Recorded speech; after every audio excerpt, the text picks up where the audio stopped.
तो आज हम लोग क्या आप सबको भी एबीजी एनालिसिस में बहुत परेशानी होती है। मैंने ये पोल अपने ग्रुप में डाला था कि आज आपके लिए कौन सी वीडियो बनानी चाहिए, तो आपकी भारी डिमांड पे आज मैं लेके आया हूँ एबीजी एनालिसिस। इस वीडियो में हम लोग एबीजी एनालिसिस सीखेंगे और ये पार्ट 1 है। क्योंकि एबीजी एनालिसिस हम लोग एक लंबी वीडियो नहीं, छोटी छोटी 3 वीडियो में सीखने वाले हैं, क्योंकि लंबी वीडियो कोई देखना नहीं है और क्लास में पढ़ाने से ज़्यादा मुश्किल है यूट्यूब पे पढ़ाना, क्योंकि क्लास में आपके पास रिट्रीट का ऑप्शन नहीं है कि आप वापस जाएंगे, आप क्लास छोड़ के चले जाएंगे। पर यूट्यूब में दिक्कत ये है कि शुरू के 30 सेकंड में आपको चीज़ें समझ में नहीं आई तो आप क्विट कर जाएंगे। करीब बहुत सारे लोगों का था एबीजी एनालिसिस बताने का, तो हमने सोचा है कि 3 टुकड़ों में ये पार्ट आपको समझाया जाए। तो आज का पार्ट है, आज का पार्ट समझने के लिए शुरू से अंत तक जुड़े रहें। तो आज का पार्ट 1 है और इसका नाम है लेट अंडरस्टैंड टर्म्स। तो शुरू करते हैं। पहला टर्म है पीएच। जैसा कि आप सबको पता है पीएच मतलब पावर ऑफ हाइड्रोजन आयन, और मैंने जैसा कि इमेज में देख सकते हैं आपके 0 से लेके 14 तक का स्केल ले रखा है। यहाँ 0 है और यहाँ 14 है। 0 से लेके 14 तक का स्केल है और इस स्केल में बीच में एक जगह है जिसको हम लोग बोलते हैं न्यूट्रल। 7 पे कोई अगर पीएच का मान 7 है तो वो न्यूट्रल कहलाता है, और न्यूट्रल से जितना ज़्यादा जाएगा इस तरफ जाएगा उतना वो बेसिक होगा, अल्कालाइन नेचर का होगा, और जितना एसिड यानी कम की तरफ जाएगा उतना वो एसिड होगा, एसिडिक नेचर का होगा। हिंदी वाले अम्ल और क्षार जानते हैं, तो जितना 7 से ज़्यादा होगा वो क्षार की तरफ और जितना 7 से कम होगा वो अम्ल की तरफ। 3-4 एग्जाम्पल हैं। देखिए एग्जाम्पल है यहाँ पे कि पीएच मान किसी का 7 है तो वो कहलाएगा न्यूट्रल। अगर पीएच मान किसी का 7.8 है तो देखिए 7.8 यानी इधर जाएगा तो होगा स्लाइटली बेसिक, थोड़ा सा बेसिक है। और अगर पीएच मान 6.9 है तो that is called slightly acidic. तो ये बहुत बेसिक चीज़ है, मुझे लगा नहीं बताना चाहिए, पर तरह तरह के विद्यार्थी यहाँ पे आते हैं तो इसीलिए मेरे को लगा कि बता दिया जाए। अब हम समझते हैं रेस्पिरेटरी। आगे हम लोग देखेंगे कि पीएच का बढ़ना या चेंज होना, चाहे वो ब्लड में हो चाहे वो कहीं हो, 2 तरीके से होता है। एक होता है गैस की वजह से और एक होता है मेटाबॉलिज्म की वजह से, उसको कंपनसेट करने के लिए। तो जब भी पीएच चेंज गैस की वजह से होता है that is known as respiratory cause, और जब भी कोई अभिक्रिया मेटाबॉलिज्म के वजह से पीएच का अप या डाउन होता है that is called as metabolic cause. Bicarbonate यहाँ पे वाइटल रोल प्ले करता है, आगे हम लोग देखेंगे पक्का। अब पीएच घट भी सकता है, पीएच बढ़ भी सकता है। तो जब पीएच घटेगा इज नोन एज एसिडोसिस, और जब पीएच बढ़ेगा वो नोन एज अल्कालोसिस। तो यहाँ से हमको 4 कंडीशन मिली। एक मिली रेस्पिरेटरी एसिडोसिस, एक मिला रेस्पिरेटरी अल्कालोसिस, एक मिला मेटाबॉलिक एसिडोसिस और एक मिला मेटाबॉलिक एसिडोसिस।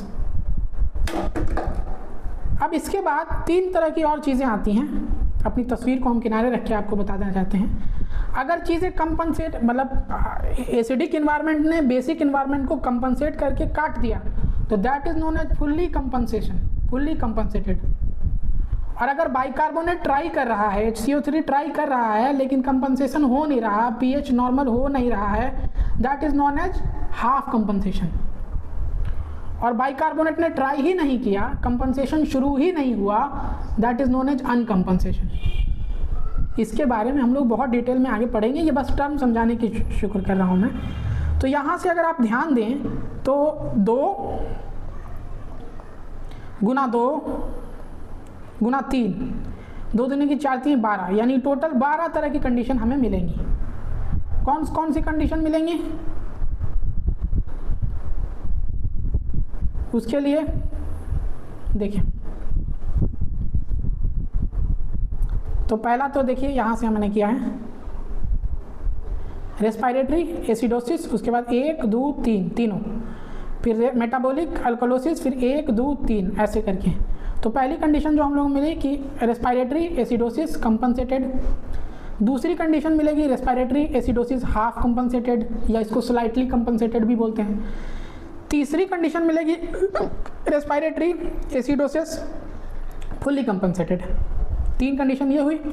अब एसिडोसिस की जगह हम लोग अल्कालोसिस लगा देते हैं। Respiratory alkalosis compensated, respiratory alkalosis half compensated, respiratory alkalosis fully compensated. तो 3 और 3 6 कंडीशन हमारे पास सामने देखने में आ गई। अब हम लोग थोड़ा और आगे चलते हैं।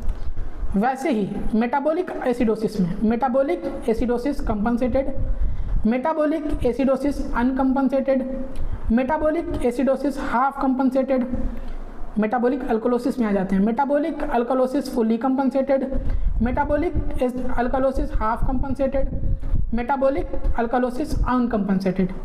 ये टोटल की टोटल 12 कंडीशन वो आपको समझ में आ गई होंगी, मतलब निकालना तो मैं सिखाऊंगा नो डाउट, समझ में आ गई होंगी किन वजह से है और कैसे कैसे कंडीशन जनरेट होकर हमारे सामने देखने में आती हैं। क्योंकि YouTube पे दिक्कत यह है कि लोग ज़्यादा लंबी वीडियो देखना मुनासिब और बहुत पसंद नहीं करते, तो हम लोग थोड़ा सा और पढ़ेंगे, उसके बाद लेट्स अंडरस्टैंड गैस को समझते हैं। तो इसको समझने के लिए 3 टर्म है। O2 is inversely proportional to CO2, मतलब जब जब ऑक्सीजन बढ़ेगा बॉडी में CO2 कम होगा। दूसरा है O2 is directly proportional to pH, जैसे जैसे ऑक्सीजन बढ़ेगा वैसे वैसे pH बढ़ेगा, जैसे जैसे ऑक्सीजन घटेगा वैसे वैसे pH घटेगा। और तीसरी कंडीशन है CO2 is inversely proportional to pH, जैसे जैसे CO2 बढ़ेगा वैसे वैसे pH घटेगा, और जैसे जैसे CO2 घटेगा वैसे वैसे pH बढ़ेगा। तो आपको ये 3 टर्म O2 और CO2 का क्या चक्कर है ये आपको याद करना पड़ेगा। अब हम देखते हैं सबसे इम्पॉर्टेंट, और अगर ये आपको याद नहीं हुआ तो मुझे नहीं लगता कि ABG का सवाल आप सही से सही कर पाएंगे। तो ये लास्ट होगा आज के लिए। नॉर्मल वैल्यू देखते हैं। pH की नॉर्मल वैल्यू कितनी होती है? पहले 7.35 से 7.45, याद रहेगा, 35 से 45। अब ये 35 और ये 45 हमको बहुत पसंद आ रहा है, तो इसी को ड्रॉप डाउन नीचे ले लेते हैं। तो CO2 की नॉर्मल रेंज क्या हो गया? 35 से 45। pH की नॉर्मल रेंज क्या है? 7.35 से 7.45।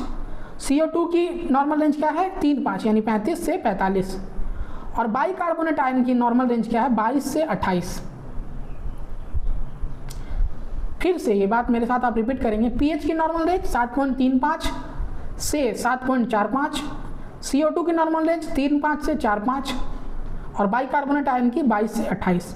तो ये वैल्यू आपको मोस्ट इंपॉर्टेंट याद होनी चाहिए, तब जाकर के आपसे ABG का सवाल बनेगा। और हम मिलते हैं अगली क्लास में, इसी सिलसिले को हम लोग आगे बढ़ाएंगे और समझेंगे कि ABG कैसे होता है। आज के लिए इतना ही। अगर आपकी थोड़ी बहुत ABG समझने में मदद हो पाई हो तो मेडिकल लड़का चैनल को सब्सक्राइब करें। आप हमारा दूसरा वीडियो, दूसरा चैनल भी चेकआउट कर सकते हैं और कमेंट करें कि आपको अगला टॉपिक कौन सा चाहिए, ताकि मैं उस पर वीडियो बनाऊं। और हम लोग मिलेंगे ABG क्लासेस पार्ट 2 में, और तब तक आप ये वैल्यू याद करें। इंशाल्लाह वो क्लास कल ही आएगी। तब तक के लिए नमस्कार, आदाब और अपना ख्याल रखें।